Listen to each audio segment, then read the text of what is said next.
Halo teman-teman, kami dari kelompok 8 di sini akan membahas tentang kelompok khusus gender.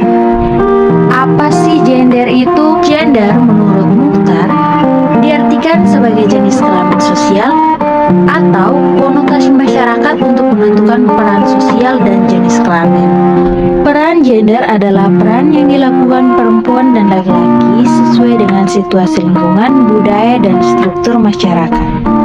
Nah, masuk manfaat kesehatan gender. Yang pertama, peningkatan kesejahteraan ekonomi, peningkatan pendidikan, peningkatan kesehatan yang lebih baik, pengurangan kekerasan dan diskriminasi, peningkatan partisipasi sosial dan politik, dan yang terakhir, peningkatan inovasi dan karakteristikas. Nah, yang berikut, gender itu penting demi menjunjung persamaan hak sebagai manusia antara perempuan dan laki-laki. Nah, berikutnya adalah dampak dari tidak adanya kesetaraan gender. Tidak adanya kesetaraan gender memiliki dampak yang signifikan pada individu, masyarakat, dan pembangunan. Yang pertama, diskriminasi dan ketidakadilan.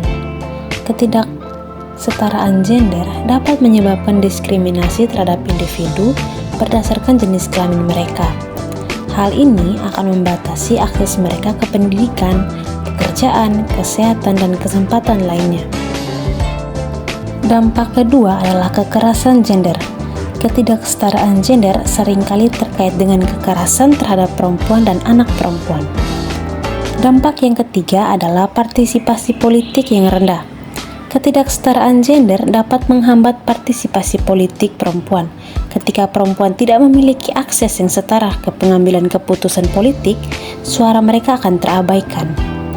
Yang keempat, pembatasan potensi manusia. Ketika perempuan tidak memiliki akses yang setara ke pendidikan dan peluang pekerjaan, potensi manusia yang berharga akan terbuang. Yang kelima itu kerugian ekonomi, di mana ketidaksetaraan gender berdampak negatif pada pertumbuhan ekonomi. Yang keenam, ketidakstabilan sosial.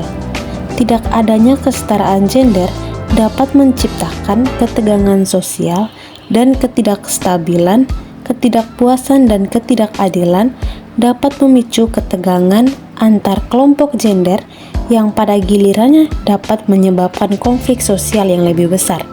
Maka dari itu, penting untuk menciptakan masyarakat yang adil dan inklusif, di mana kesetaraan gender akan dihormati dan didukung, memperjuangkan kesetaraan gender tersebut. Marilah kita secara bersama-sama menciptakan kesetaraan gender di masyarakat agar tidak ada diskriminasi pada pihak manapun.